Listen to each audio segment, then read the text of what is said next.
The Ohio State University. Prior to joining OSU, he served as the Robert Beck Endowed Chair of Ideas in Education at the University of Minnesota. He has published 4 books and over 50 other publications. He recently published in the highest ranked education journals, including Review of Educational Research, Teachers College Record, QSE, Urban Review, Educational Administration Quarterly, and Race, Ethnicity and Education, to name a few. His journal article entitled Culturally Responsive School Leadership, a synthesis of the literature, is the most cited educational leadership article within the past 5 years. And Dr. Khalifa is currently the most highly cited scholar in K-12 educational administration.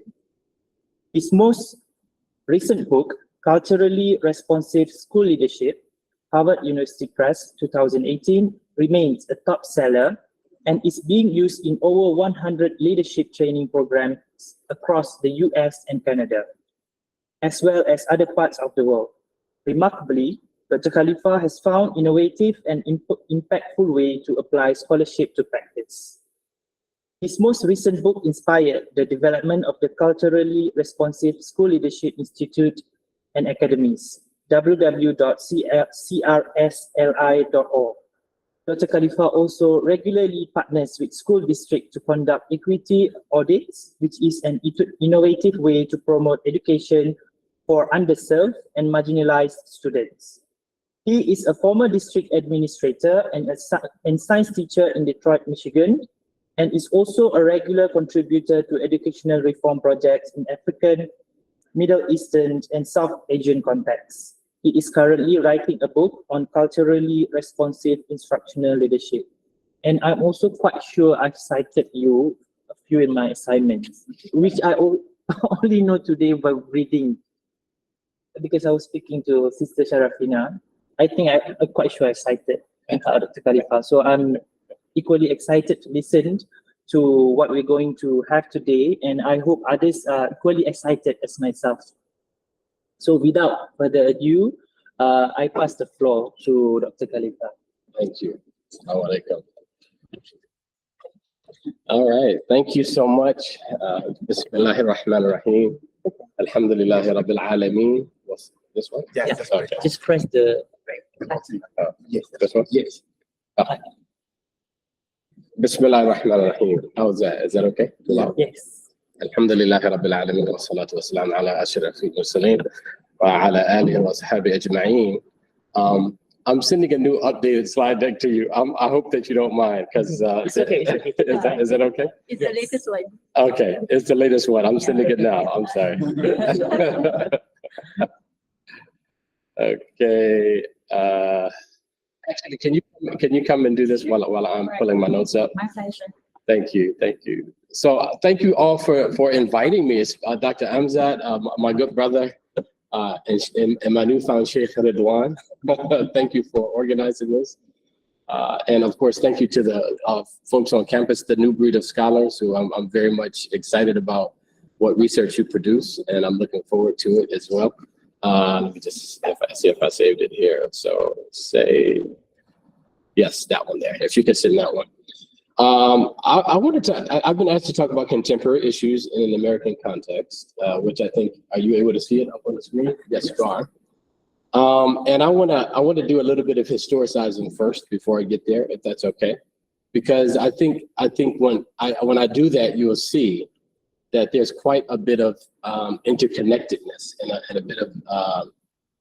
a bit of overlap between the American context and multiple other contexts in the world. So I don't want to make any claims about education, of course, in Malaysia or Nigeria or anywhere else in the world. But I do want to kind of talk about, go back some centuries, because what happens is that, just to give you a little preview, is that whoever are leaders of a particular technology, the rest of the world begins to look like that as well. So for example, perhaps if, let's say, my wife, Dr. Abdi, is from Somalia, let's say Somalis had invented the car. who knows that the steering wheel would not have been in the back seat, or perhaps, I mean, because they're different people, but because those who invented many of the aspects of current schooling happen to be Western and European, schools look a particular way, and it becomes invisibilized as normal for everyone, even though it may not have been needing to be that way for everyone. So I want to talk a little bit about that. The U.S. education system is of the most rivaled in the world. A few of the reasons, I can start with that, is because they really attempt to educate all. They have a goal, and pretty much education is compulsory for everyone in the country until a certain age. So you go to some countries and they have education data, and then you find out there are entire populations of people who are not required to go to school, or who don't have access to going to school. So that's one of the good things about American education. There's a professionalism and a standard of professional learning. So even after you're hired, you're required to continuously renew your certifications, to take certain tests, to make sure that your credentials and your abilities remain sharp. That's a good thing. There are also standards in U.S. education, and they kind of are leaders in the standards movement. You have you have testing, and you have all of these other things that in American education are required, which is, I think that's definitely a good thing. Oh, thank you so much. Thank you.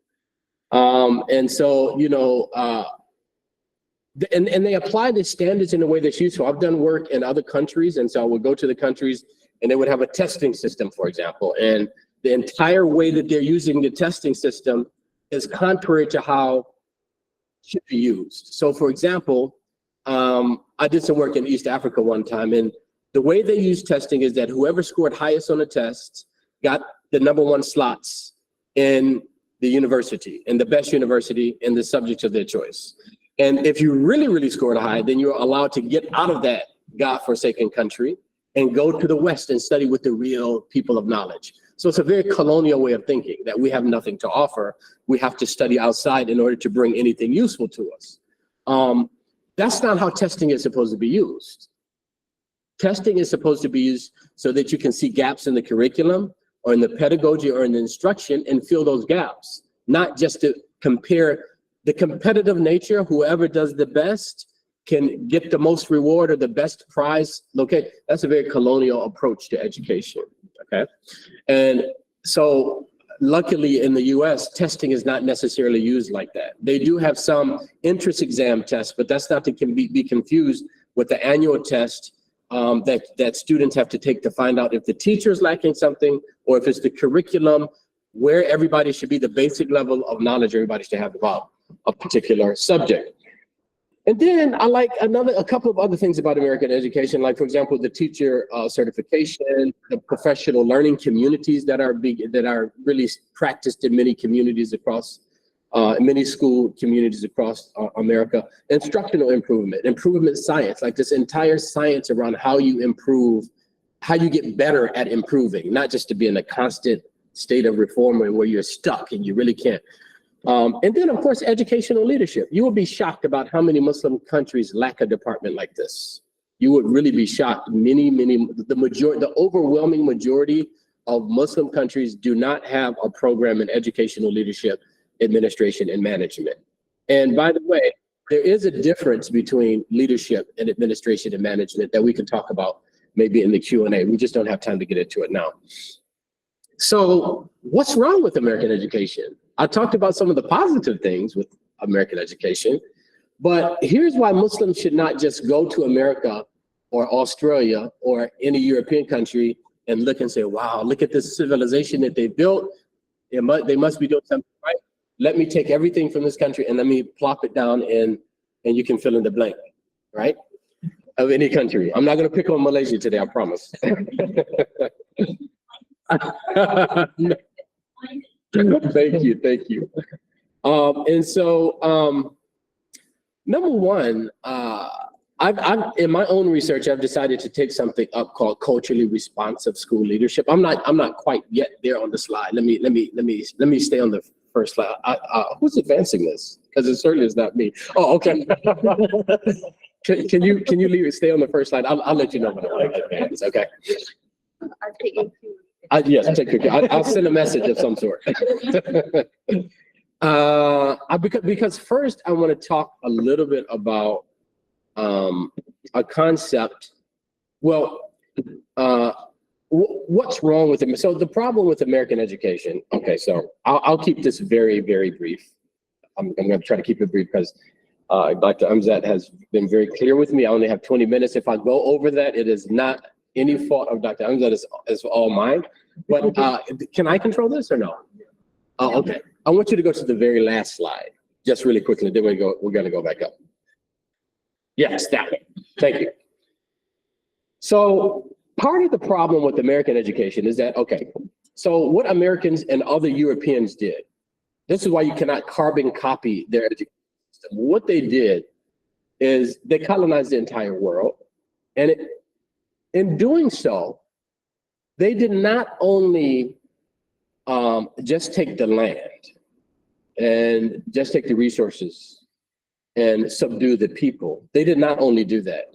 Before they did that, they described the people in a particular way. All right? They described the people in a particular way.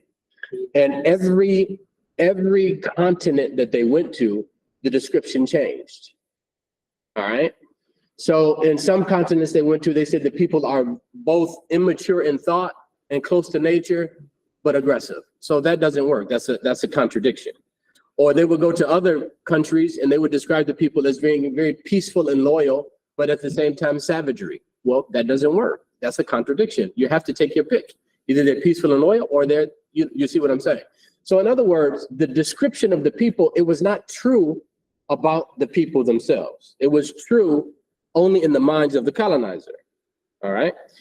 But when Europeans stopped colonizing, and when colonizing nations stopped colonizing, the perceptions often stayed in the minds of not only the colonizers, but the colonized, the people who are colonized. So you see this, for example, just to give you an example on the screen, a Filipino child, all right? But look at him.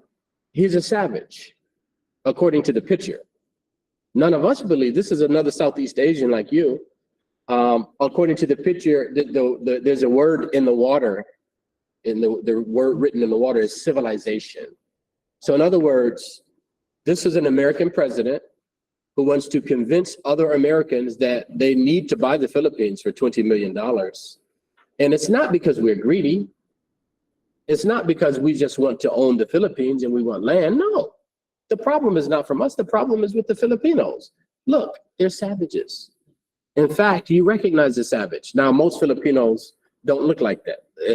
In the minds of Americans, most Filipinos don't look. There are indigenous Filipino people who are dark and who have a broad nose, like an African nose, and that have coarse hair. There are Filipinos that look like that, yes, but Americans don't know that, right? Americans have no idea what they look like, in fact, in 1899. This is almost 150 years ago. But in order to convince the Americans that, hey, we need to conquer the Philippines and we must take it because we are saving the Filipino. It's not because of us.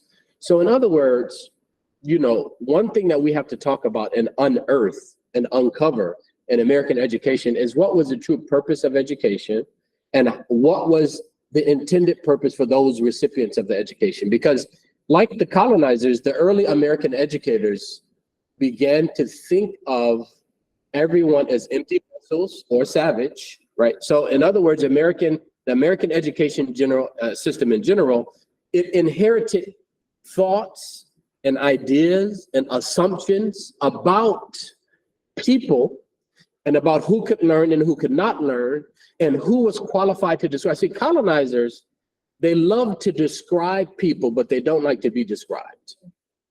They love to judge people, but they don't like to be judged. So what happens when 100 years or 150 years go by and educators think the same way? Or schools are set up in a way that resembles earlier logic. So in other words, what Americans said is, they said that Black people, like those of us who are from the continent, that we were not human. We were 3/5 of a human or less than human. And so there's nothing that could be done with Black people except slavery. But for indigenous people and Malays and Filipinos and others, they said that they are, in fact, humans, but savages. So we have to desavagize them by Christianizing them. The way to desavagize them is to Christianize them, and there's no other way, right? And so you see this difference in this divergence, but the thought about who people are, it removed itself from American education. I have many more notes, so I'm not going to talk long about it because I know you want to get to my research. But I'm setting this up. I'm setting the stage for us to understand why my research has been important and why, by the fadl of Allah and the grace of Allah, it has nothing to do with Dr. Abdi and myself, but because we're some of the top cited scholars in America, is because Allah wants justice to come. That's why. It has nothing to do with us. Allah used us just to raise his word because our research is based on our understanding of Islam. All right. And for that to be highly cited in America is wonderful because, you know, America was started as a country that was supposed to remove the centering of God and put the center of man in there. Just like Descartes said, I think, therefore I am. So in other words, it wasn't about submitting to the will of God. It was about submitting to the will of ourselves. Whatever we want to do, we can do it. So to have then two Muslim scholars, and there are others, not just us, who our work, which is based fundamentally on our understanding of justice and Islam, for that to become centered is truly a blessing from Allah that doesn't raise up the scholars, but that raises up Allah's word, not us. So there are a couple more things. I know I'm hopping around. I'm going to come to these slides in a minute, but there's something called coloniality. There's a word called coloniality. And the reason that I'm raising that word is because, as I've kind of hinted around already, colonization can come. Then you can remove the colonizing armies and send them back to France, or send them back to the UK, or send them back to America. But the programs, the systems, the logics, the practices, the descriptions of people, who can learn, who can be smart, who's the lazy ones, who doesn't like to work hard, and who, right, all of these things, you can't pass a policy or a law in order to rid the human mind of how people are described. So that's why we do the work we do, because coloniality suggests that even though the physical armies of the Dutch are not there, the practices remain there as best practices in education in plain sight. And even people who love Allah and love his messenger, alayhi salatu wasalam, can still come along and begin to reproduce colonial understandings and practices on their own people. Isn't that phenomenal? It's invisibilized as good practice, but is it truly good practice for everyone? Well, that's kind of why we're going to talk about culturally responsive school leadership here in a minute. Did you need to? Oh.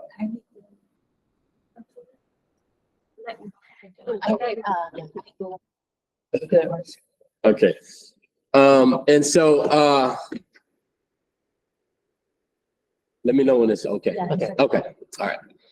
So what we want to talk about is there are, of course, a number of trends in American education. There's this whole sexuality movement that is happening. I'm not going to go into detail. We may have children nearby listening, but I think you know what I mean. Yeah. Hedonism in general, that whole movement is only very predictable that it would have come based on the fact that Europeans and Americans are self-described hedonist and liberal thinking, meaning that I can do anything I want to do. The textbook definition, one of the textbook definitions of liberalism is that I can do anything I want to do as long as it does not stop you from doing what you want to do. I can anything I want to do. But that goes heads up. It's very contradictory to what Allah and his messenger said, right? And so that's a problem. There also is the promotion. It's not only that the behaviors is there, it's that you expect it as an American educator to not just critique such behaviors, but you actually have to endorse such behaviors as an American educator. Now just imagine if you're Muslim, or even if you're Christian, practicing Christian, what kind of problem this might pose for you, right? But the more alarming, I think, trend in American education is, what is the very purpose of education? Because if we say the purpose of that we exist, وَمَا خَلَقْتُ الْجِنَّ وَالْإِنسَ إِلَّا لِيَعْبُدُونَ, if we say that we're here just to please Allah, and Americans and Europeans are saying we're here to please ourselves, then you're going to have conflict with that in that model. So in order to, so for our perspective, education and everything we do is to improve humanity, to raise the words of Allah. The maqasid of the Sharia, or the main objective of the Sharia, have to be in there somewhere. And that's not what the purpose of even Western existence, let alone a Western education, is. Yet in every single Muslim country I've visited, whether it's predominantly Muslim, completely Muslim, or even 10, 20% Muslim, they almost textbook carbon copy a Western education model, and those are the best schools in the country. That's a problem for us, because what you're saying is that we have nothing to offer and we have no value ourselves, right? And so I want to just go back to if we could go back to the second slide in the deck, because I want to get into some of my research. And I want to do so by first talking about two incidences from the life of the Prophet sallallahu alaihi wasallam. May Allah continue to bless him, his family, and all those who follow him. Ameen. Where the Prophet sallallahu alaihi wasallam talked about people in a ship. You have people on the upper deck and people on the lower deck in the ship, right? And of course, the people in the lower deck in the ship need water. And what do? Who knows the hadith? If they need water and they're trapped on the lower level of the ship, right? And the people on the upper deck of the ship, they have water, but the people down below, they have no water.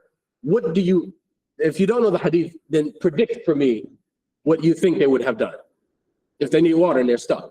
They will ask from the people. They asked for the people from Ma, but that didn't work for them. So what's the next step? You make a hole in the ship to get some water, right? As the Prophet ﷺ said, وَكَانَ الَّذِينَ فِي أَسْفَلِهَا إِذَا أَسْتَقُوا مِنَ الْمَاءِ, when they asked for water, they said, if we tear a hole in the bottom of the ship, we will not harm those above us. If those in the upper deck let them do what they want, though the Prophet is saying, alayhi salam, then what will happen? They will all be destroyed together, right? So what happens when we have a society when some people in the society have resources, have the best of education, and all of the others do not? What happens in a society like that? The society is doomed for failure. That's what the Prophet ﷺ is telling us, and we can apply this to schools. There's another incident known as Hirth al-Fudul in the life of the Prophet. Before he was a prophet, there was a man from Yemen who was in Mecca, and one of the Meccans, this is before the Prophet received his revelation, was taken advantage of, this man from Yemen. But if he didn't have a tribe, he had no protection. So one local could take advantage of another and nothing could happen because you don't have your backing. Until all of the Meccans, now these are mushrikeen at the time, except the Prophet. They came around something, they said that we will stand with anyone who is oppressed despite who the oppressor is, even if it's our brother. And we will stand against the oppressor despite who he is, even if he's our brother. So they're going to stand on the side of justice. This is a very beautiful story of the Prophet, alayhi salatu wasalam, because it was before Allah gave him revelation, but when he got revelation and when he became the Prophet after revelation, he said, if I were here, I would have signed on to it again. This is why justice is interwoven and so central to our work. Allah says in the Quran also, لَقَدْ أَرْسَلْنَا رُسُلُنَا بِالْبَيِّنَاتِ وَأَنزَلْنَا مَعْهُمُ الْكِتَابَ وَالْمِيزَانَ لِيَقُومَ النَّاسُ بِالْقِسْطِ. Allah is saying, indeed, we sent our messengers with clear proofs, and we sent them down the scriptures and the mizan, or the justice, the balance of justice. Why? Why? So that Allah so that people may administer and stand upon justice. So now we're talking something in our context. I have to just speak bluntly here. Most Americans, especially white Americans, do not know how to administer justice. They don't know how to do this work.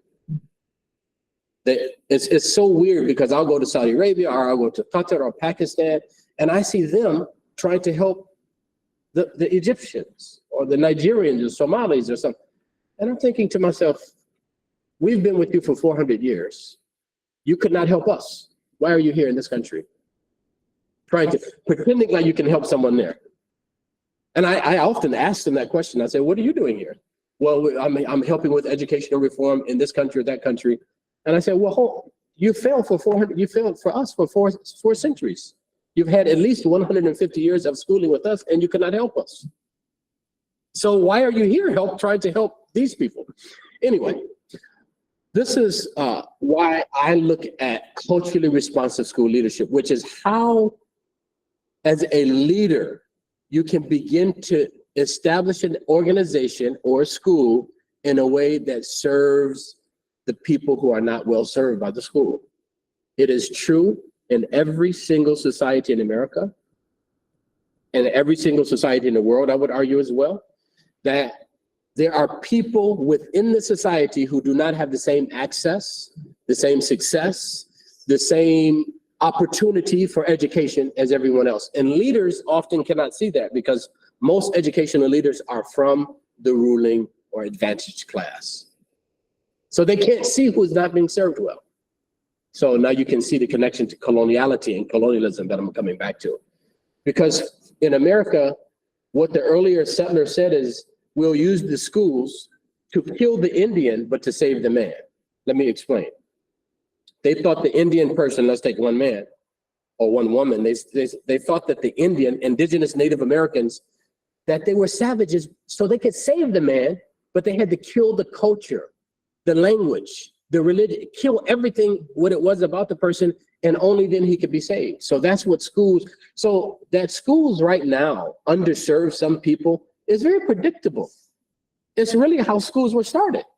The schools were started initially to ignore the cultural, the linguistic, the religious capital of anybody who was not white, wealthy, and Christian.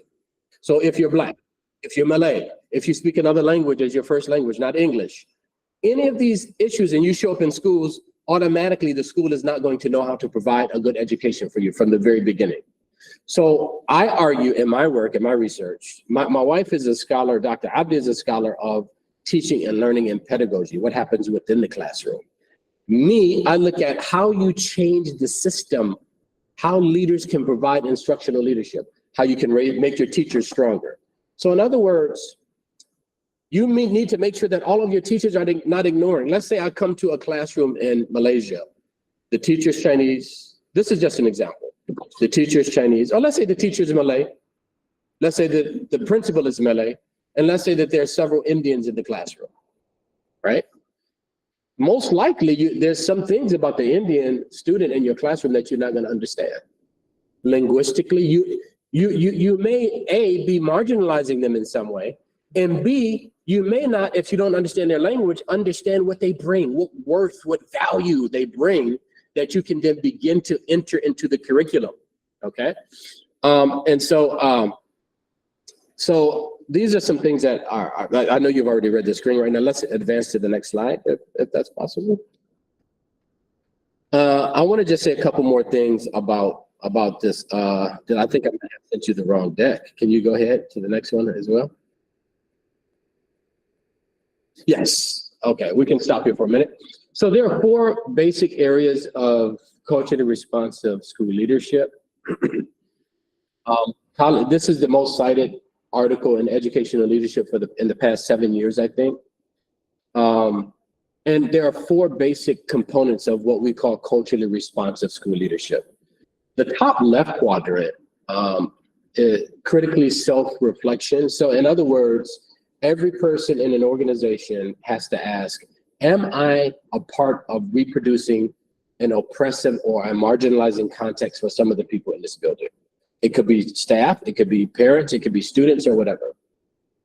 The second, and leaders have to lead that. They have to themselves do the work themselves, and they also have to lead that work for other people. The second one is, let's go over to the top right quadrant, which is what we know as instructional leadership. So instructional leadership asks, how can I, as a leader, develop my teachers that I currently have in my building teaching into being more culturally responsive with the students that they serve? In other words, how can I teach my teacher, in the example I just used, how can I teach my Malay teacher how to better connect with the Indians in his classroom? Or should he just marginalize the Indians in his room and focus on people who look like him, who sound like him, and who are from a similar background to him? This is very difficult to do. It's not easy to do. The third one on the bottom left, which is connected to student identity and climate, the climate of a building, refers to, is the building comfortable for students who are underrepresented, who are not in the mainstream? So going back to our example, let's say that we have students who are from Sudan. You know, there's unfortunately civil war in Sudan. Let's say that 100,000 people come here as refugees to Malaysia. Are the Malay teachers going to know how to teach them? Are the Malay teachers going to know how to communicate and honor them? Are they going to know how to respect them? Is the school going to be a comfortable place for them? What if other students are bullying them or teachers are ignoring them? How can you make the entire school climate more comfortable and conducive for learning for them, right? And then the bottom right quadrant is about community engagement. That particular quadrant or box on in this figure refers to how the school can begin to do community outreach in the community, not in the school. Remember, we started with colonialism. The colonial model is that I know everything and your head is empty, you know nothing. And education has to happen only on my terms. So you will come here, whenever we meet, you're gonna come to the school and we're gonna talk about whatever I wanna talk about. But the reality is that none of us would stay in a marriage like that. If we were married to someone, I'm not talking about some of us do have marriages like that where one person, I'm just joking, I'm teasing you. I don't even know if you're married. But if one person in the marriage determined if there was a problem, when there was a problem, where you should discuss the problem, when the problem was over, gonna be solved. If only one person in the marriage did all of that, probably the marriage would not last, right? But unfortunately, in America anyway, that's the relationship that schools have with the people they serve. It's 100% based on what the needs of one person, the educators. Here's what we need you to do, so on and so forth. So community engagement in a different kind of way will be to go to the communities, to meet with parents in their communities, maybe the mosque, or maybe in community centers, or in their homes even, to understand really what they're going through, what their issues are, right? And so this is kind of the crux of what culturally responsive school leadership is. This article was published with myself and 2 other authors, and it's a synthesis of all of the literature out there on this, the empirical data and empirical literature out there. This is, we tried to look at everything that was in the English language, of course, that was available, and these 4 main areas of culturally responsive school leadership came up. Okay, can you advance, please? Let's go beyond this one because my time is way over. So I wonder, as I'm coming here, and this is my last slide, I'm wondering if we can have a shift of sorts when it comes to Western scholarship, Western style schooling, and if we could have a God-centric version of that. So if we can say things are, if schools first are God-centric and then community-centric, and then we can see right now the model of schooling that we have is that it's school-centric. You come to us, we're the leaders, we know education, we're the centerpiece, but that's a very colonial model we've been talking about. Can we flip that? First God-centric and then community-centric, the needs of the community folks, not colonial, but schools, and then school-centric. I wonder if this is an open question for everyone here to ponder, to think about. The other thing is that when Allah talks about al-mustada'afin in the Quran, He doesn't limit it only to Muslim mustada'afin. those who are weak and oppressed in the land. If he does do that, show me in the Quran where he's limiting only our efforts to be for Muslims. I'm not aware of that. In fact, the Muslims in Andalusia, I don't know if you know, I mean, Andalusia was the greatest knowledge civilization in humanity that we know of. That one, Timbuktu, Iskandariya, Baghdad, all of them were great. But Andalusia really gave birth to Western civilization. Did you know that at its height, it was no more than 50% Muslim? Andalusia was not 100% Muslim. But yet, look at what they delivered to the world. Look at what they contributed to the world because of Islam. The Christians and the Jews who were in Andalusia, they did not contribute that. The Muslims did, right? And then we have to understand what Dhulm looks like in our local context. Who's being oppressed in our university, in our classrooms, in our schools? Let me tell you what happens when I go talk to Europeans and white Americans. They say, show me the data. So we show them the data. And they say, you're right. We have a problem here. And then they talk about the students that have problems in their organization. Our African-American students, I'm African-American. Our African-American students, our indigenous Native American students, or immigrant refugee students, and they're very honest. Honestly, most of them, they know they can't solve the problem. Now, let me give you a description of what the conversation usually looks like with Muslims in America or in other parts of the world. We don't have these problems in our organizations, in our institutions. This is not from the Muslim. Denial that there's a problem. So it's a problem, right? It's a problem. This happens so much. I won't talk about all of this because we're over, and I know that we want to get to questions and answers. Let me see if there's anything else. Of course, when you say, I'll talk about one more point that I see. Number one, we're shuhada ala nas, so we have to keep that in mind. Allah described us as that. I also want to say that if there is oppressive practices in your building or in your school, some students are marginalized, some students don't have access. Another problem that I saw in all of the Muslim countries that I see is that they don't want to learn. They want to become barbers.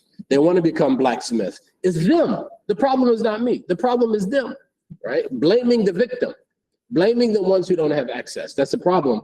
Also, there's an inability of the educators to recognize the value that they actually have. Okay, somebody is from the countryside. You think that they don't have any intelligence. You think that they're, completely in need of you to learn. That's a colonial understanding. But what knowledge do they have? You haven't explored that, right? And then I think I already said this. Let me just say it one more time, that for us to carbon copy Western models of education will not serve us well. If I said anything that's useful, may Allah bless it. It's from Allah. And if I said any mistakes, please forgive me, and we can open it up for questions and answers now. Jazakumullah khair. Thank you, Doctor. I was hoping it should be longer. I can. What? Yes. Sorry.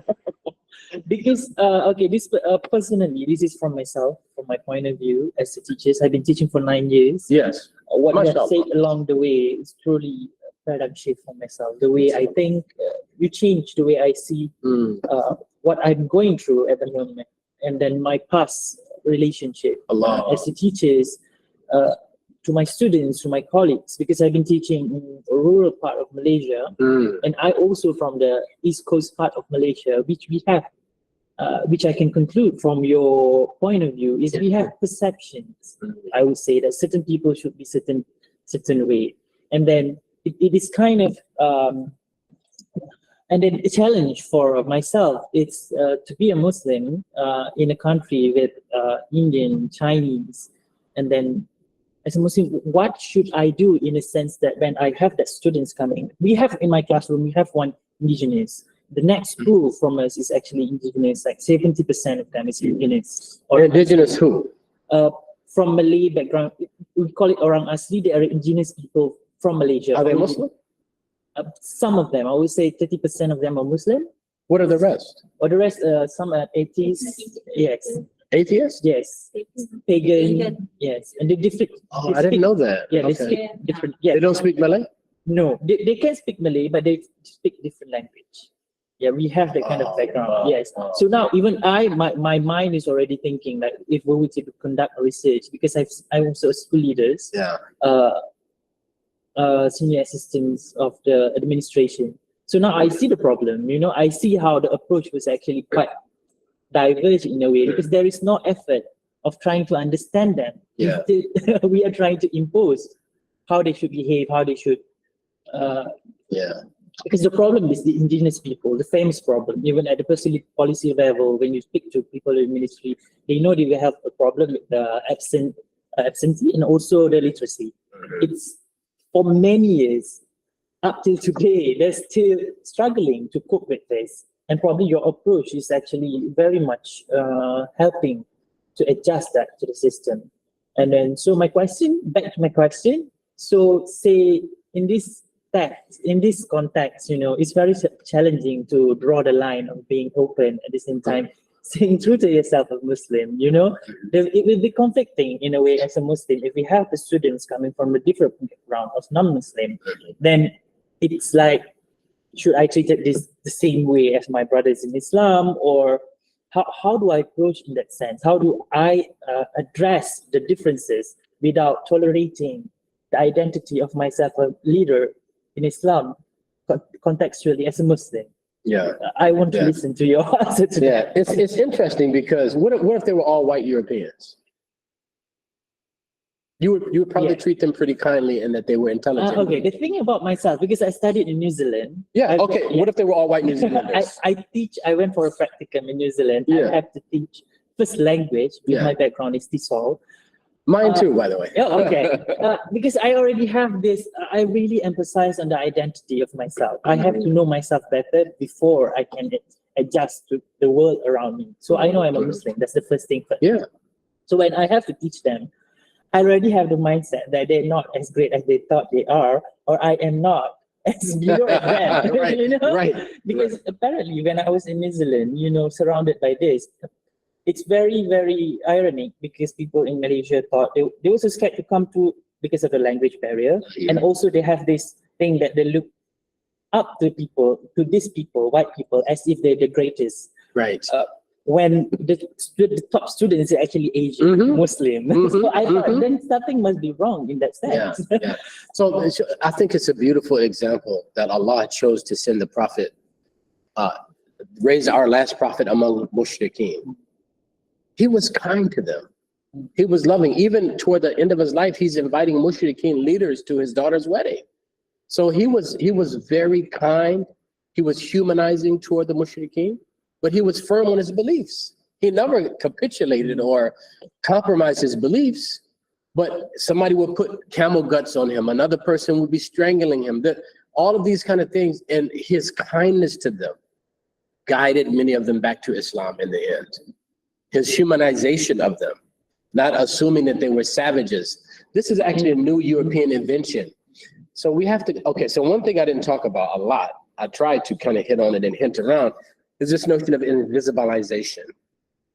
So what that means is that over time, certain practices that might be associated with one culture or one practice or one small village in France or something, but that person assumes a powerful position at some point in history and he makes it normal for everyone. And then after 50 years, everybody is doing it and they just think that's the normal way that schooling needs to happen. But you need to understand something. Every single aspect of schooling is an invention. Everything has been invented. And that means we can choose to do something different too. So yes, you cannot, our purpose of being here is to serve Allah. That's our purpose of being on this planet.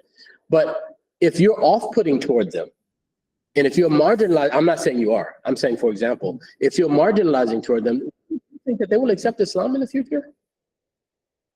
I mean, if I were probably among them and I thought you saw no value in me as a person, why would I embrace Islam?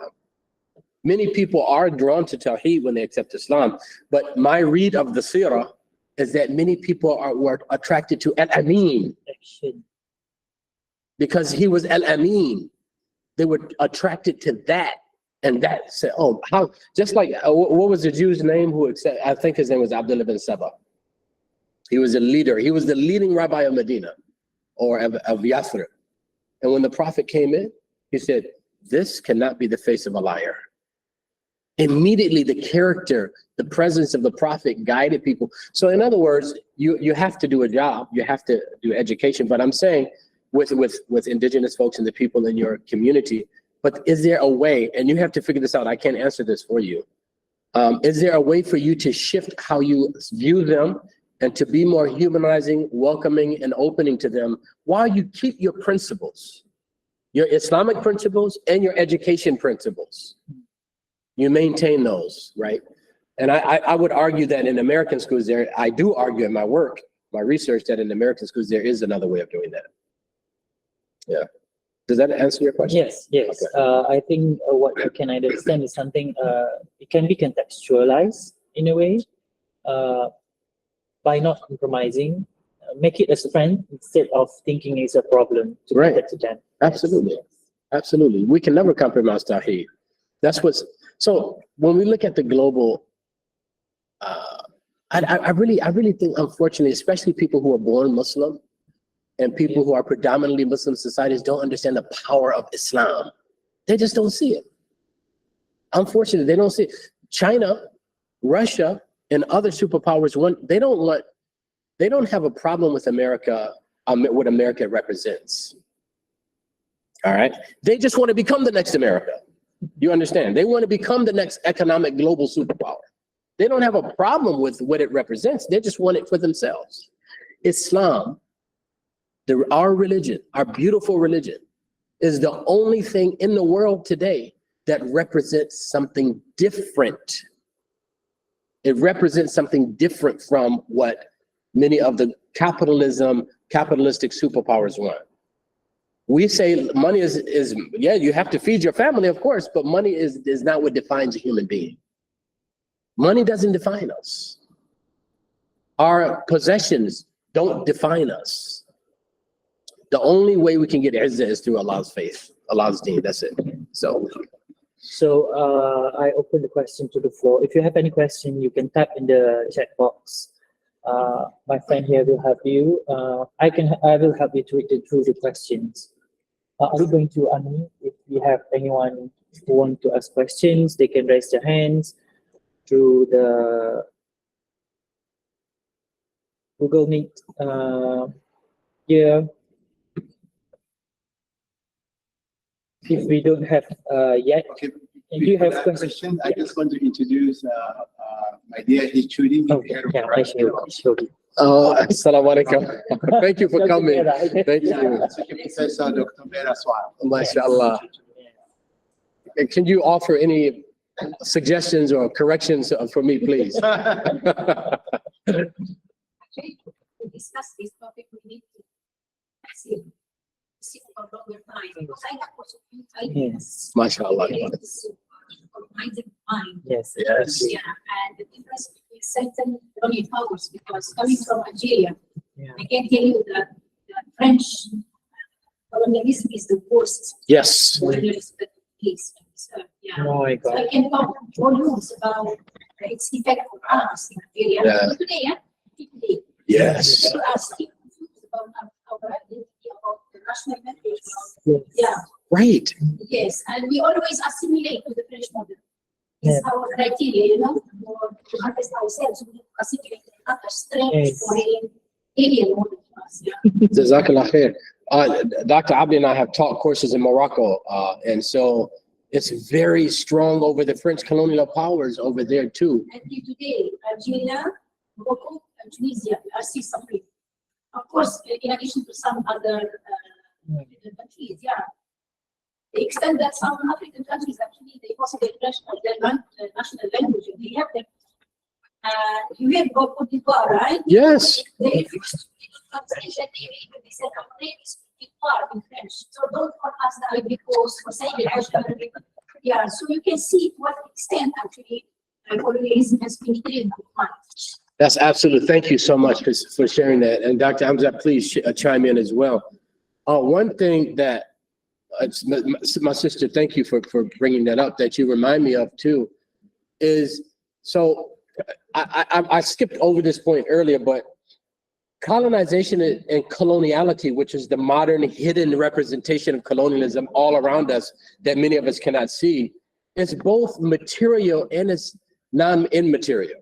So we've been talking today about the immaterial, the discursive, how people are seen, how people are treated, but it's very material. Like that's what the IMF is all about, the World Bank. In France, between the United States and France, they have attempted assassination or assassinated no less than 10 African leaders in the past 25, 30 years.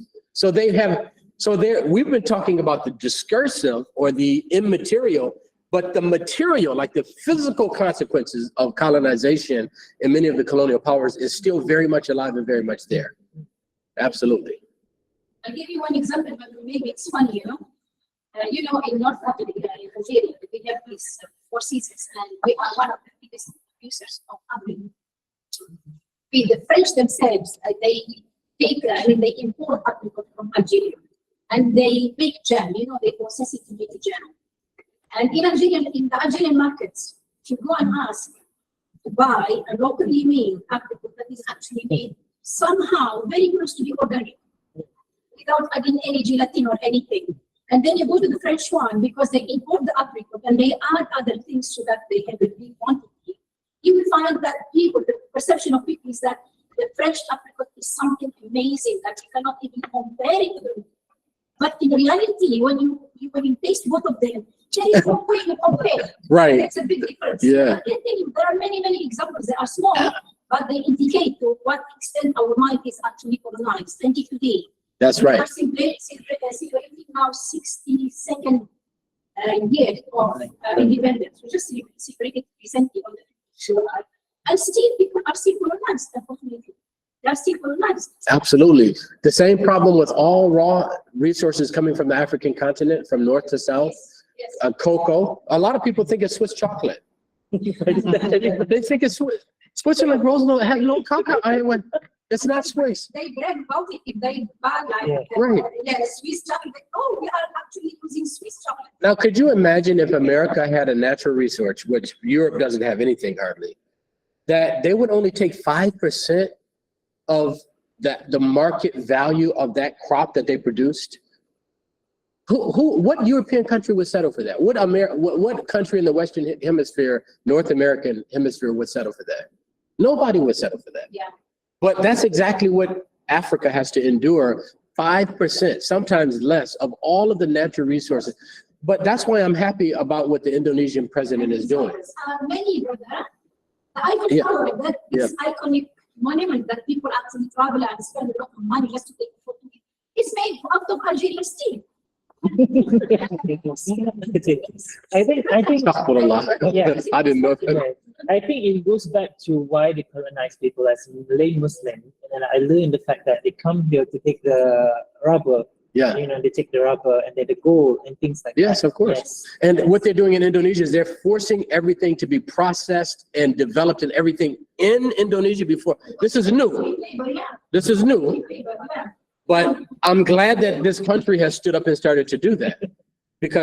But I think that the question that we try to get back to is, what does this have to do with schooling? Okay, if I may. Yes, please. That's what we want to get to. Because we're educators. When they took our resources and all things like that, they start to relate it. Certain part of not only geographically speaking, if you're from East Coast, then you have the rubber. And then apparently this part of geographically speaking is mostly Indian. So nowadays you have Indians stay in the estate, doing the rubber. So you kind of restrict the mind of the children that, you cannot go beyond that because your father is only working as a rubber tipper in that sense. I think that my good friend is onto something, but I want you to remember, okay, colonizers come to countries. One of the first things that they do is they establish schools as a way to support the colonial regime. I need to get the ones who are least savage and put them in charge of the bigger savages. And we have to get schools in order to develop their minds to do that. That's what they didn't just do it in America with indigenous people and Black people. They did the same thing around the world. And so now that the colonizers, well, we know they're not, many of them are not gone really, but ostensibly, or, you know, apparently the colonizers are gone. What did we inherit from them that we still do in schools and we don't recognize we're doing it? That's the question I have for you.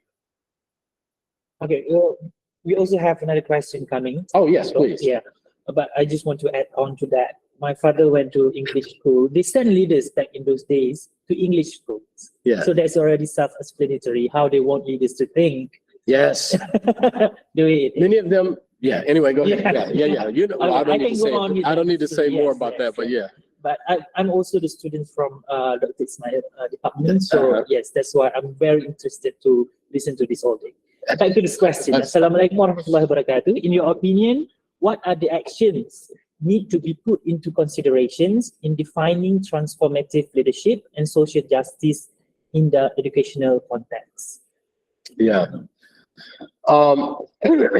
Well, that's what my entire book is about. So it's going to be hard for me to summarize quickly with that one, but I'll do my best. So one of the things is that you need to get teachers, you need to recruit teachers, and not just recruit, but retain teachers who are from the communities of the people who are being served.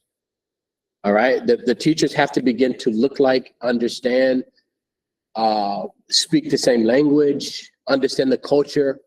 And that also means that you have to have some younger teachers on your staff too, because every 30 or 40 years, generations kind of shift, people shift, right? And so you have to have people, because can Malaysian students or can American students acquiesce and just do whatever they're told to do in schools and get by and graduate and go to university? Yes, they can do that. But the question is, I mean, because the students are resilient and they're strong, they can do that. But the question is are they being well served? Can everybody do that?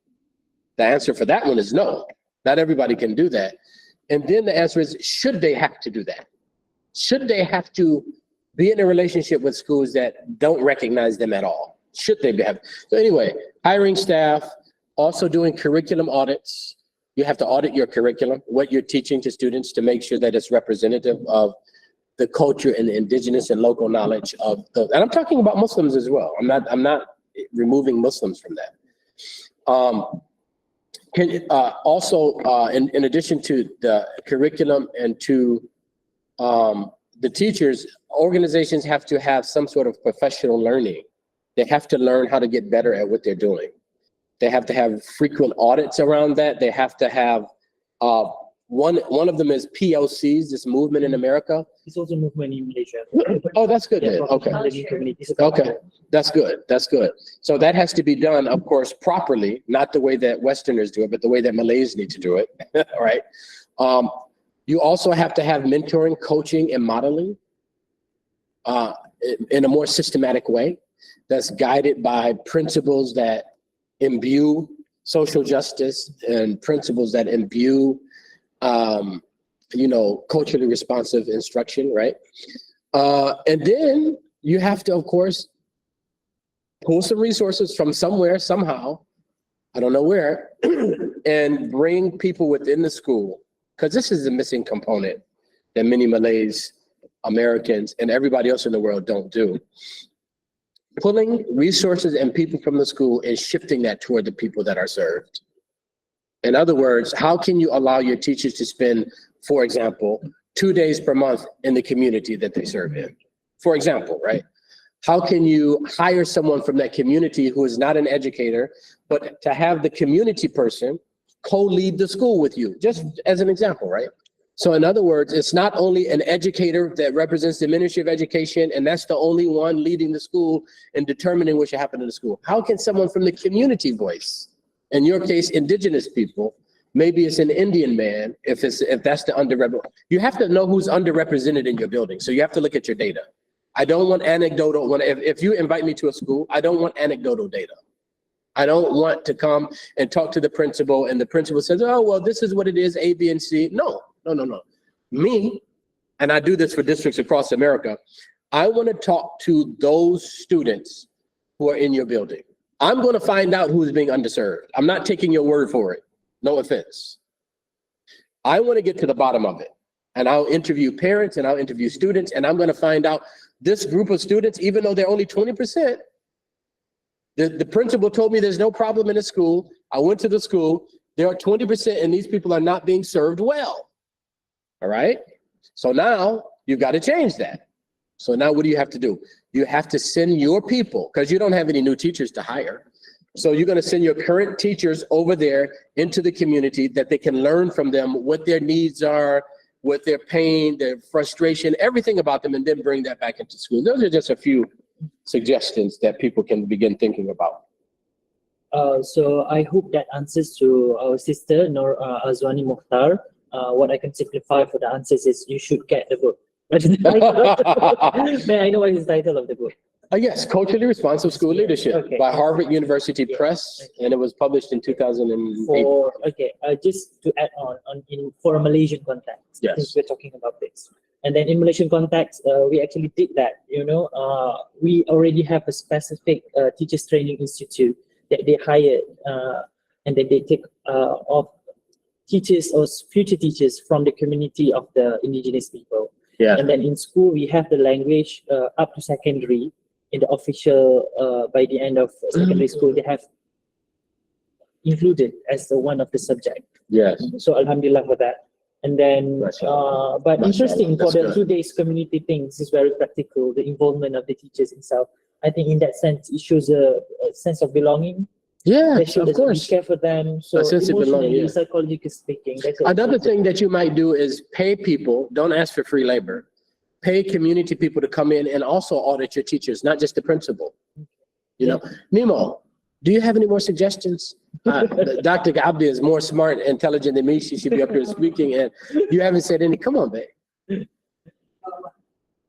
He's asking for practical suggestions about. practical suggestions. Yeah. So sometimes, you were restricted to certain policy by the ministry, but I think But you can do above that, though. You're not restricted to Yes. it. You have to do their policy, but you can do more yes. in most cases. Personally, as a teacher in the classroom with, say, indigenous people, or even people with coming from different religion, what can you do practically to address? I wouldn't say it's a problem, to address how to be better in a way. Yeah, to yeah. create more positive environment in the classroom context. Yeah, I agree with what you said that. So we need to talk to them. We don't talk to them, we never know. So having maybe parent meetings, having groups of parents that constant, I work with Somali different others. Okay, it's other European countries, and constantly having conversations with them about their issues. And sometimes it's not, I understand that as a researcher, I have time to really as teachers. It is helpful to have community, like groups of parents that come together. And parents and teachers are always in conversation because things come up, right? And parents have to feel comfortable telling their frustration, because at the beginning they'll say everything's fine because there's less. The power dynamics is also different, right? There's power, much less community. So you have to do a lot of groundwork to make them feel comfortable so that they can talk. I think I Yeah. like the way with the groundwork. For me, I see this in a way, you're trying to, you didn't really directly, first thing first, you didn't directly focus on the learning objectives of the teachers. Rather, you approach it as a humanistic way, in a way, trying to know them better. No, you have Yeah. to raise standards. You have to, all of your teachers, but that's a given. That's something everybody accepts. You have to have high rigor, high expectations, learning standards, but what else do you need in addition to that? We already know that to be true. And one thing is true with culturally responsive work, you cannot lower standards. Many people think that if you're going to do this kind of work, you can lower Yeah. standards. You cannot. Yeah. You have to have high standards for students at all times. And also, go ahead. And also equity, right? Yeah. Equity is different than equality. So you have to do the things that school group people need, even though other students may not need that. So you have to also direct resources to those projects. That's also Yeah. international students always struggle with the idea that we part of It will- if we're supposed to treat everybody the same, then how could that? If you treat everybody the same, it's not going to produce the results you need. Sometimes you have to do something. Yes. Understood. There are two other reforms that I want to add on to what Dr. Abdi was saying, which is number one, youth participatory action research projects, YPAR projects, which are rigorous research in which somebody like Dr. Amzad or Dr. Ridwan or somebody like that, or any of you would partner with students in a building or in a school and allow the students to lead the research project. You should really look that up. Yeah. Another one is affinity groups. Affinity groups it's another reform, which it's a space a school can help facilitate it, but does not lead the conversation. You have to remove yourself as the leader and allow parents or people from the community to have dialogue and conversations just with themselves about what they need from the school. And you can listen in and you can learn a lot from that. Yeah, actually, make a change.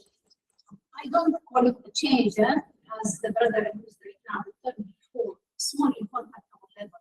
Because if you want to make a change, then you have to address the society first. Because when we come to the school, either students or leaders or teachers, each one of us is carrying its own cultural beliefs, strategy. This is number one. Number two, we have the rules. The schools are not functioning as independent, 100% independent entity. They are also managed by centralized offices. Yes. Ministry or I don't know what we have this, right? So Yes. you don't just go inside the school. I was in the school. Yes, I was working in school. Yes, and I was a principal of the school.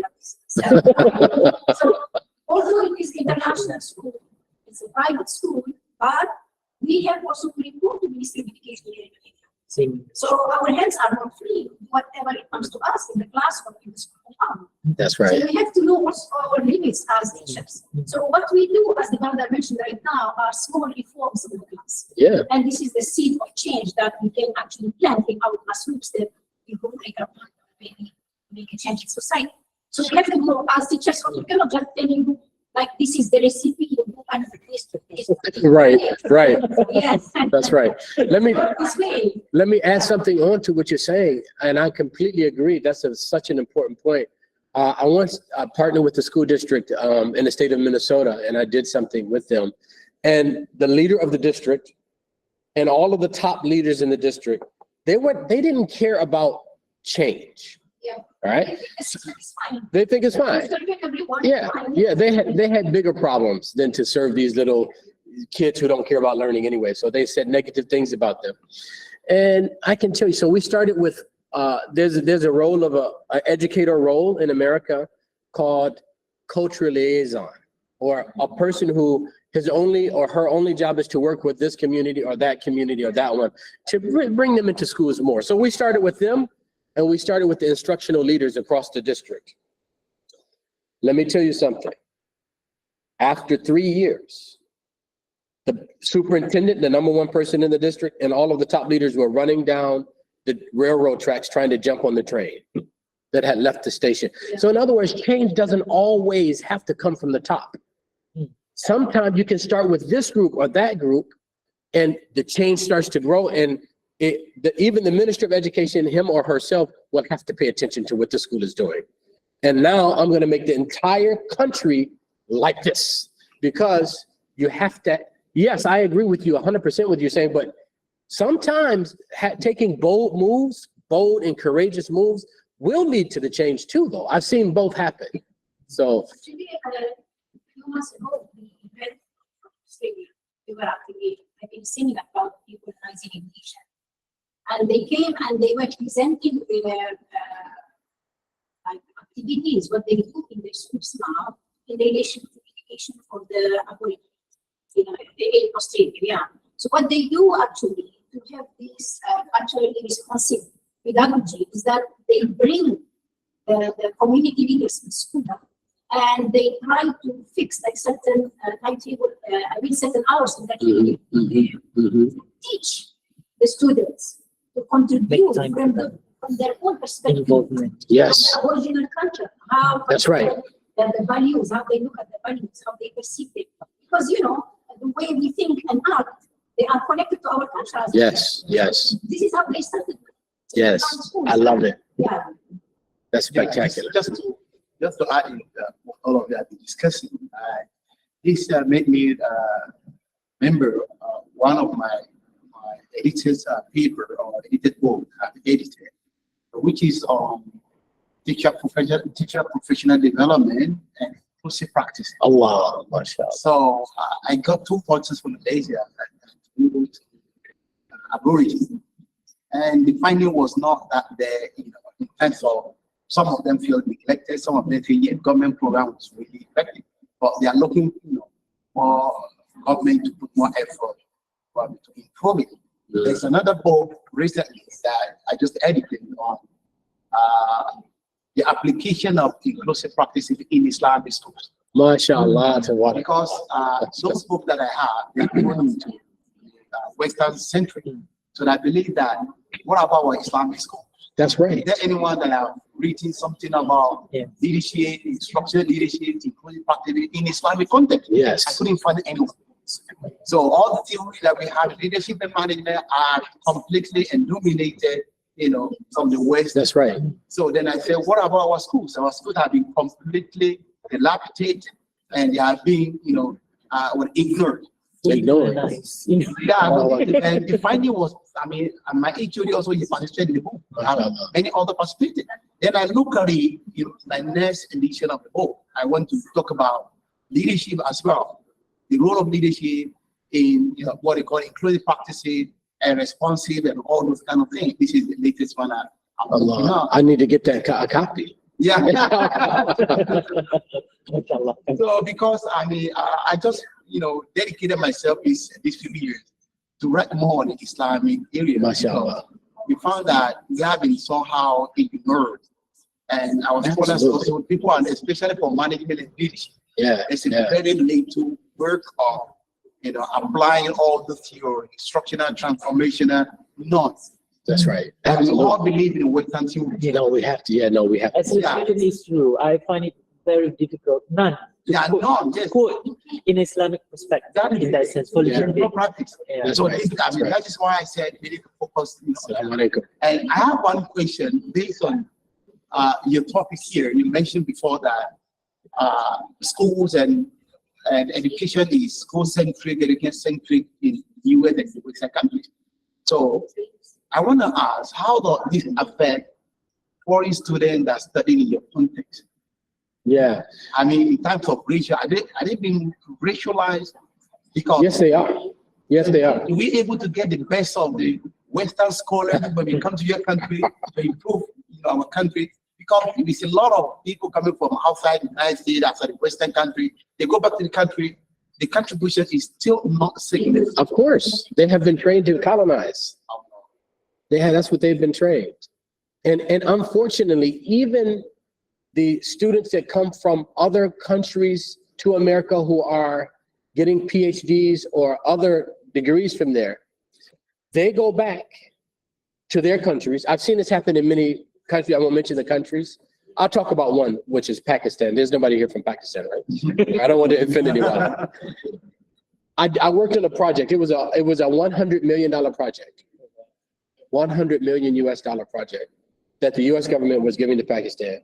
When I got to Pakistan, I got to Lahore, everybody who was leading the project were either Westerner or they were Pakistanis that studied in America and that thought like Westerners to save the savage in Pakistan from themselves, of course. So yes, people do study and come to America and study, but what I'm saying is that's the whole point that I'm making. They don't get something that's indigenous and useful for their own context. And they're the only ones that are awarded. I've done work on the African continent. The ones who are leading education in those contexts are ones who studied in the West.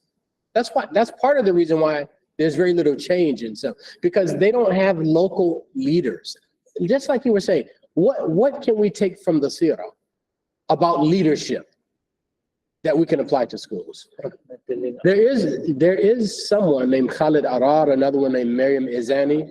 Yes, yeah, he's a friend of mine. Miriam Izan is a friend. It's finally starting to come out a little bit, but I guess the point is that it's far too little, and it's far too little and it's late. Too little and too late. Because it is true that all of the students over there studying usually study under people who are hedonists and who don't. Another very, very big difference from indigenous people and Muslims that they have in common is the collective way of being, the collectivist approach to living a life. So in other words, if I'm successful, everybody around me also succeeds. And if I fail, everyone in my community fails. That's completely contradicting to what our leaders learn in US systems. They learn that it's every man or woman for themselves. It's an individualistic society.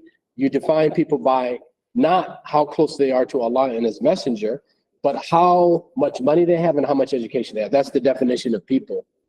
So you have somebody from Malaysia, they go study in America, they bring that back. And they don't know the value that exists within the Kitab and the Sunnah, so it's not applied. So yeah, I agree with you completely. It's a problem. And then when the IMF and the World Bank and even the Islamic Bank in Jeddah, in Saudi Arabia, even the Islamic Bank, the people who they give money to and projects to are those that think like Western leaders, Western educational leaders. The money flow.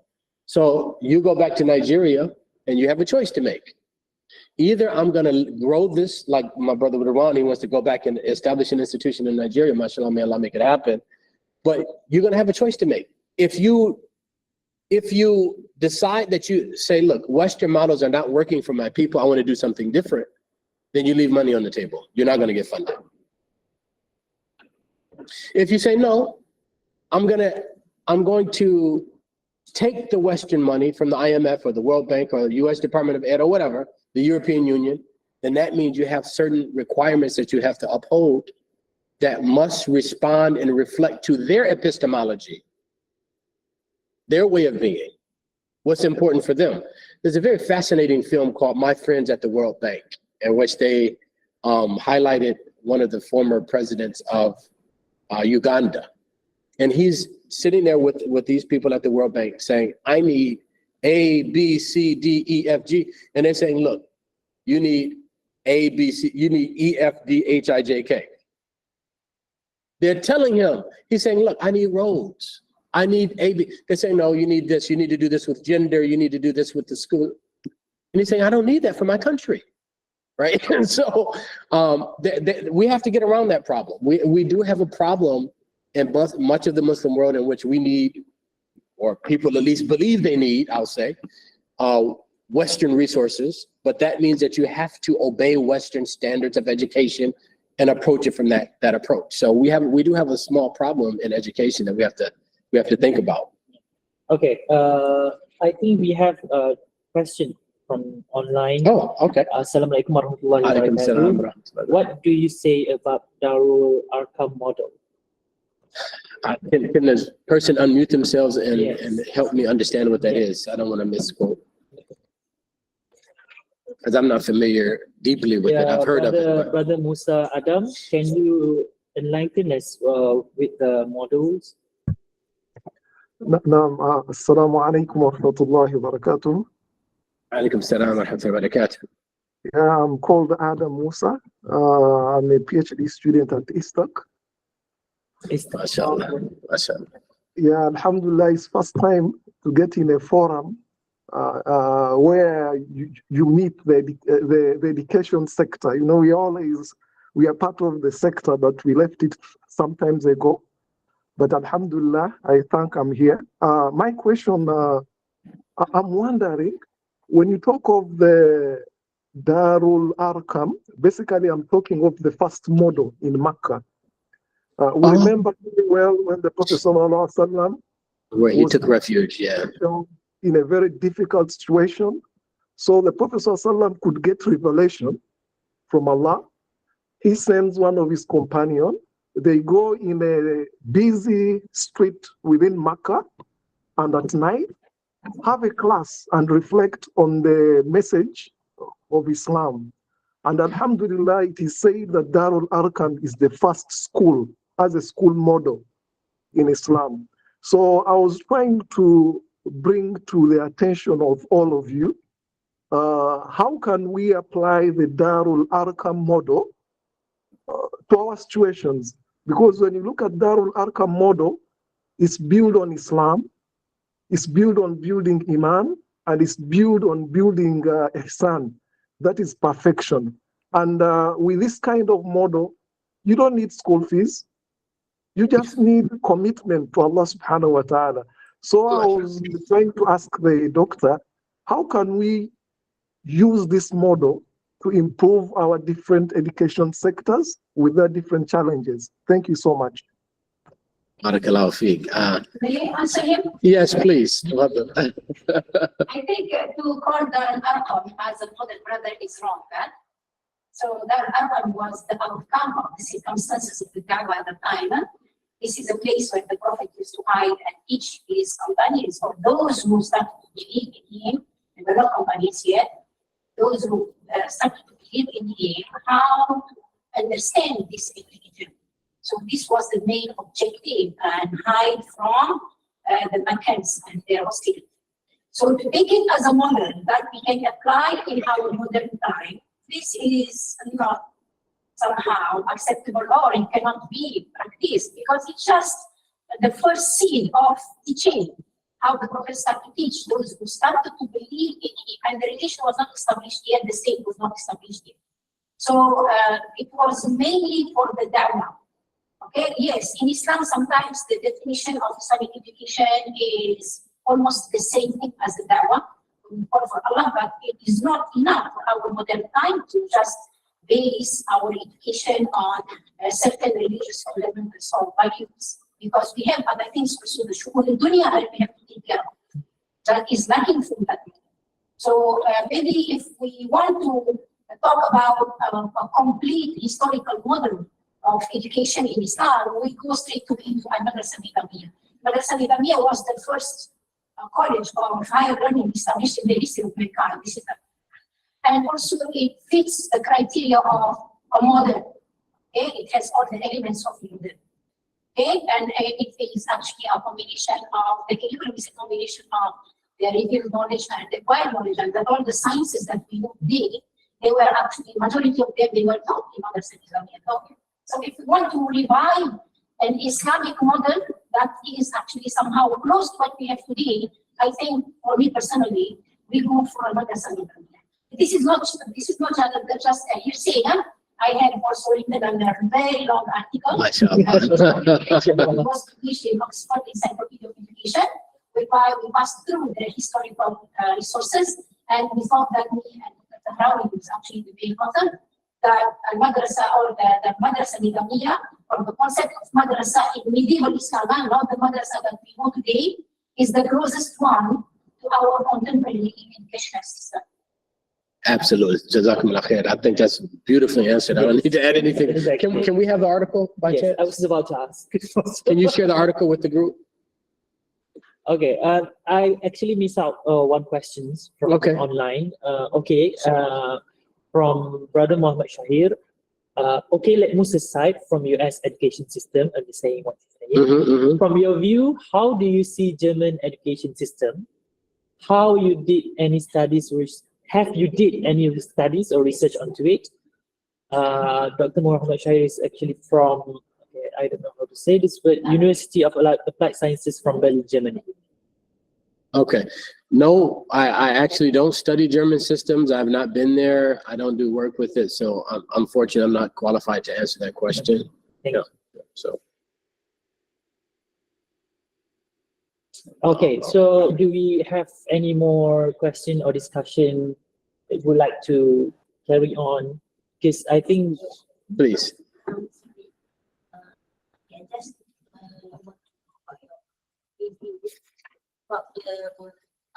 pedagogy hikmah that is related with the transformation leadership, maybe because I read from the articles from Postdance, right? And then this is very good for pedagogy hikmah that I'm as a teacher at MRSM. We can see that when we for all teachers MRS and Malaysia, we try to education concept from the learning. We start with the concept pedagogy hikmah, what we call that, murabbi, mudarris, muaddi.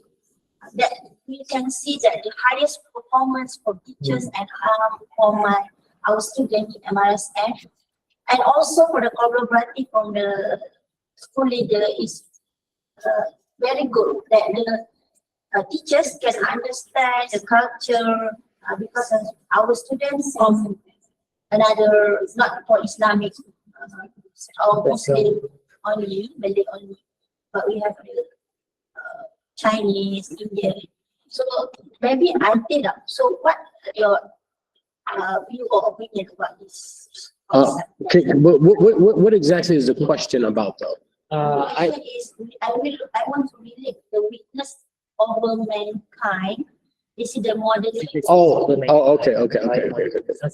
Do you want me to rephrase? Yes, please. Yeah. Okay, our sister here is a teacher from MRSM school. MRSM school is actually boarding school. Okay. Smart students and then excellent teachers, government funded halfly in a way, partially. And then she's reviewing the work of Hikmah Pedagogy by Professor Rosnan from UIA. Mhm. And then this Hikmah Pedagogy, as mentioned, they have a few things, five elements of the, because I'm also newly looking into it for my, sixth element, Murabbi, and then, Mudarris, mu'allim, murabbi, mu'addi, mursyid wa yes. salim. At one point, our education system, ministry also used this concept into the school. So our sister here is telling you that she used the concept and it was positively MashaAllah. implied, yes, in the school system, up from to leaders and also to the students. And then the students, we also have non-Muslim students. And Alhamdulillah, is showing something, yes. Alhamdulillah. So, That's why the element before teachers start the class, they must know about the lesson. They must arrange the lesson, the good lesson plan, and must relate with the concept. MashaAllah. so MashaAllah. relating to this, your Yeah. point, being witnesses over mankind require modeling. Can it be achieved by only following? So this is probably one of the modeling that Yeah, can this be is considered. spectacular. It's beautiful. Yes, yes. I wish to learn more about that too. It sounds Actually- spectacular. actually- Dr. Hussein, how can, man, you have the wealth in the room of knowledge. Just now, there's a sister- MashaAllah, Yeah. tabarakallah. The sister's coming in just now. Uh-huh. Lecturers, I think he went out already. Oh, He's the daughter of the Prof. Rosnan. oh, that's beautiful. All of the- That's exactly, I go around the world looking for models I like think you this. definitely should. I want to learn more because this is what we need. These kind of things that come organically, that stand, because Allah says, "Kuntum khayratun ukhrajat lin-nas ya'muruna bil-ma'ruf wa yanhauna 'anil munkar." So there's going to be somebody who does this, and what we can say for sure is that Western models of education is not going to help us as Muslims get to where we want to be. That we know. So we don't have the answer. So this is beautiful. Also, what Dr. Hussein is sharing, and my sister back with the Madrasat al-Islamiyya. What was it? Nizami. Yes. This, I think, these are the models that we need to begin to promote. Alhamdulillah. And my wife, Dr. Abdi, has come out with some things that come specifically from refugee mothers in the UK and in the US. Like, what are the mothers doing in schools to change schools? Because we have to find these other ways of being outside of just trying to live like little brown or little black Europeans. It's not going to work for us. Okay. Assalamualaikum. Alaykum salam wa rahmatullah. Hi, Professor Muhammad Khalifa. Can I say something? I'm Dr. Lily from UITM. I'm a colleague of Dr. Ismail from UITM. MashaAllah. Okay. Yeah, I have been listening for your talk for quite some time already, and I'm so impressed with the ideas and that you brought to us. You know, your perspective, the American perspective on educational management and leadership. Now, maybe I can share a few things. When you come to Malaysia, I think you also need to get to know some of the things that Malaysian people are doing. You know, Yes. besides having the Western kind of education, whatnot. Now, for your information, I was raised in all the Madden Convent School when I was small. But it's all the colonial kind of a school system that I was brought in. But however, I think Malaysia has transformed into this a better Islamic perspective. Yeah, can I share with you the what happened to Malaysia at the current time? Yeah, I Yes, think yes. we do embrace the Wakaf system. MashaAllah. The Wakaf system, I think it was well embraced by the current society at the moment. Now, if I can share with you my screen, yeah, Yes. maybe you will be impressed with some of the our what do you call that, our some business people in Malaysia who felt that they need to do something in Malaysia, you know, to upgrade the education system as well as helping the society, you know. So I would like to share with you. Can I? Yes. Okay, hold on. Yeah, I present now. Okay. Right, so that I will give you some perspective of what is happening in Malaysia. Okay, with this, we have this what they call Yayasan Bukhairi, you know, and this is a university, international Al-Bukhari International University, brought by our what call that outstanding business people, Muslim business people in Malaysia. They actually embraced the Wakaf system.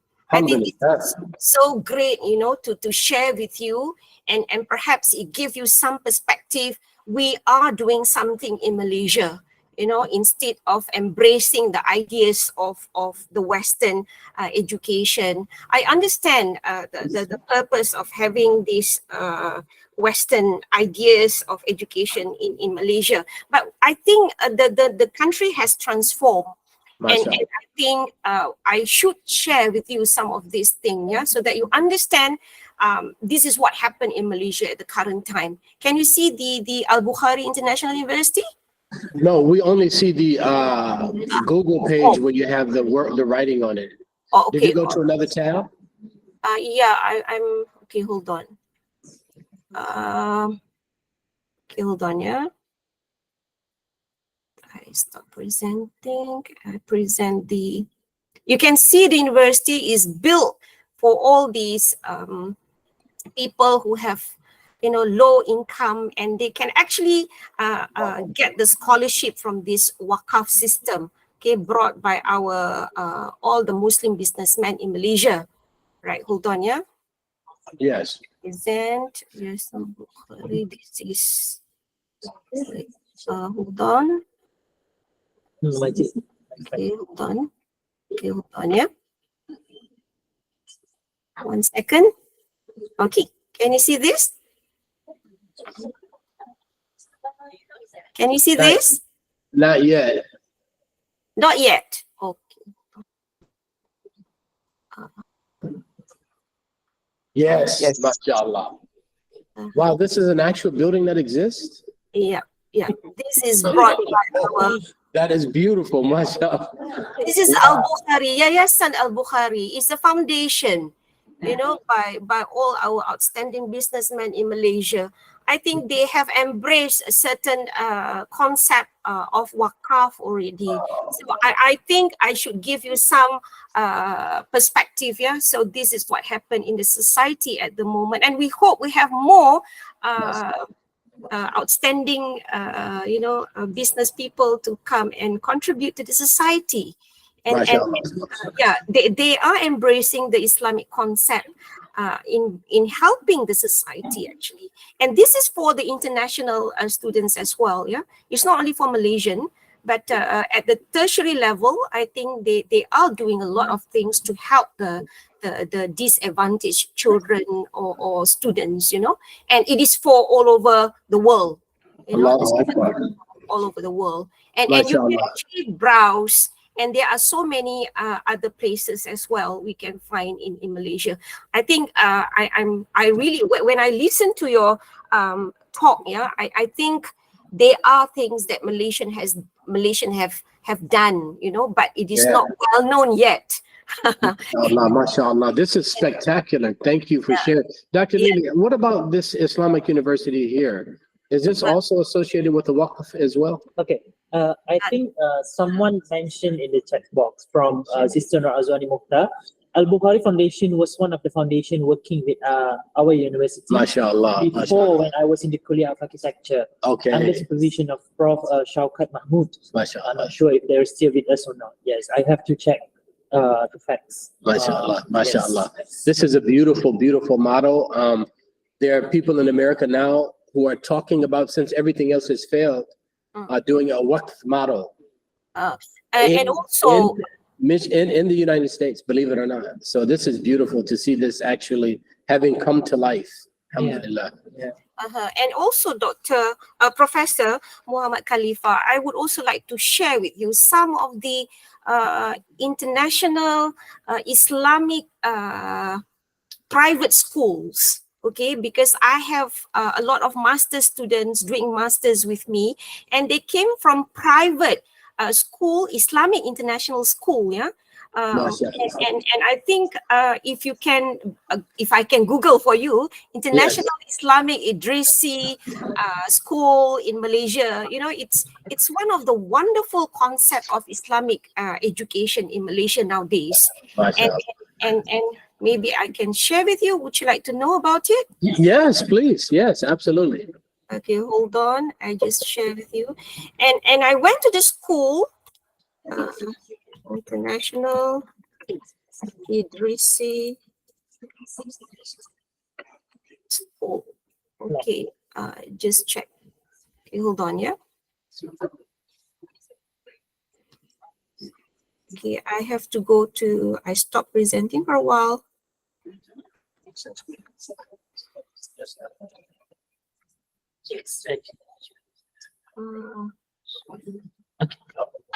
Okay, hold on. One question? Yes. A question. And this is the best thing about hybrid, yeah? MashaAllah. I think, sorry, sister, I have to remind that we have another 10 minutes to go. I think so. Yeah. Okay, so if let's say if you can, okay, hold on, Idrisi. If you put the link in the chat, then I think the sister here might be able to open it on our side. Yes, that would be great Yeah. because Yeah. this meeting is recording, so Oh, okay. it's easier for even the students. I also want to know. Yeah. Yeah, is it on? It's on my screen. No, it's not on our screen. Okay, all right. I'll give you the link later. And I think the Islamic education systems, I think is becoming expanding in Malaysia. So I hope this is a good news for those who came to Malaysia and wanted to know about the country. All right. Nice. So that's all from my perspective. Thank you so much, Professor. Thank you so much. Thank you so much. Thank That's you very so useful. much. Very useful. MashaAllah. Our sister here is actually one of the lecturer from the ITM. MashaAllah. I just found her online. Mashallah. Yes, from the Department of Educational Management and Yeah, Statistics. she's the coordinator of the same education. Oh, Yes, mashallah, exactly. mashallah. Impressive. Yeah, mashallah. Yeah, associate professor. Dr. Lily, thank Yes, you. Dr. Lily. Alhamdulillah. Thank you. can find her online. Yes, I just found your blog, Doctor, and read about you. Okay, so I'm going to take one last question. Okay. From our brother Majid. This is my classmate. Okay, mashallah. Yeah, from Algeria, I think. Mashallah. Thank you, Doctor, for what you presented. My question is, what is the role of educational leaders to improve their teachers who reluctant to change, specifically in terms of teaching you mentioned in your presentation, Chandra? Yeah, you can speak on behalf of teaching because you've been teaching. Even your wife has been teaching, so you probably know. I have to be very careful when I answer this question, Brother Majid, because sometimes I try to get my wife to change, and she teaches teachers, but sometimes she doesn't want to change. No, I'm just No, so please keep in that.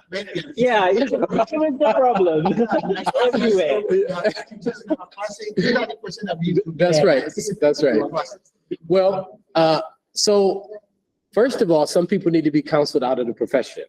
Let me start by saying that not everybody who is a teacher is going to always be a teacher, and sometimes they just don't know that about themselves yet. So, but in a more realistic answer is that they have to be incentivized to change, and there have to be sanctions in place for people who are not changing. You can't just have it all based on your personal relationship. You have to establish a culture of leading with data. And so when you collect data about every teacher and you see some teachers who are not producing, you have to have the conversation with them multiple times and consistently until they change. So if it's just a personal relationship between you and that teacher, of course it's going to be difficult because of maybe they think you don't like them, or maybe they think you do like them, so why are you doing this? And all of these other personal things come up. But when you have the same system in place for everybody, we're going to talk about your data, and teacher A and teacher B, we're going to talk about your data, and teacher C, and whatever your data says is what it says. Your students aren't doing what they should do, so this is the data. So in other words, then you remove the personal element from the relationship. It's not just about me and you and whether you like me or not. It's about, look, this is the culture of our institution that we lead with data. May Allah bless you all in your journey. Jazakumullah khair for the invitation. It's been wonderful to be here in your presence. I'm enamored with all of you. I'm so impressed with all of you. And I ask Allah to continue and bless you in your role, in your work, in your research, and in your teaching. Jazakumullah khair. Wa sallallahu alayhi wa Assalamu alaikum. Okay. Thank you so much, Doctor, for your time, for your energy, for your sharing. I know one thing for sure, when I go out from this room, I definitely feel inspired, motivated, and trying my best to be as good, as great as you, if not better. Okay, so I think I also want to address my appreciation to Dr. Ismail and my HOD, Dr. Neha. Okay, so before we end our session, we would like to take a few photos, a group photo perhaps. So I invite everyone to come to the front for the pictures.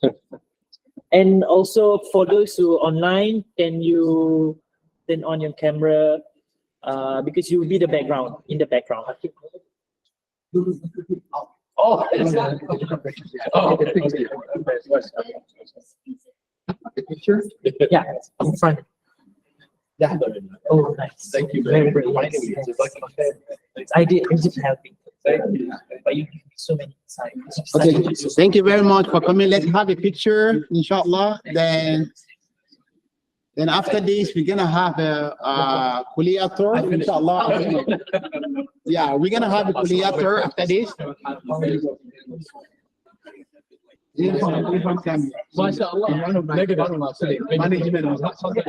Yeah, My classmate. you only was a good position in the country. Yes. Officer, Any progress in your research? we hope to become the president of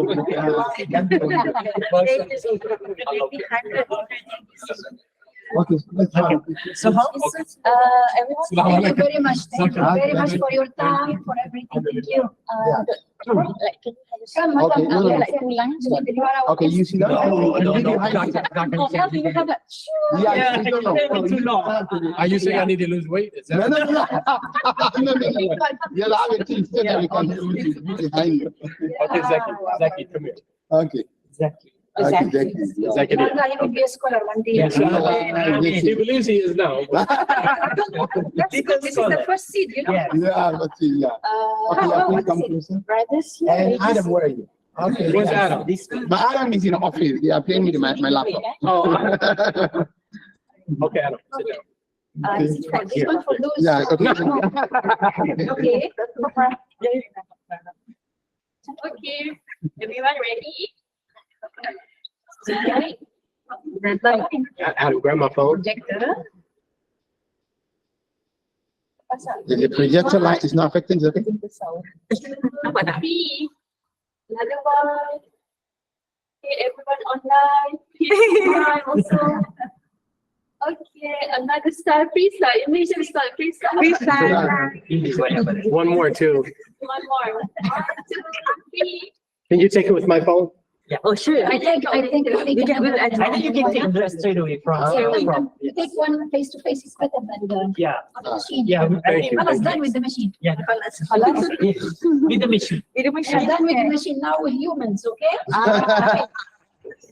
So thank you. Yes. So thank you everyone those online. I think we may dismiss Yeah. our meeting and hopefully Thank you. come back again to another program. Assalamualaikum warahmatullahi wabarakatuh. Walaikum salam. Thank you so Okay, much. now, today, inshallah. I do it, you know, I do it. Thank you for coming. Then we're gonna take you around. Yeah, we're gonna take you around and see. Thank you so much. We are really blessed. Yeah, my clear comment, my whole on all the members that they have been coming. We have created the website. I should let you see before.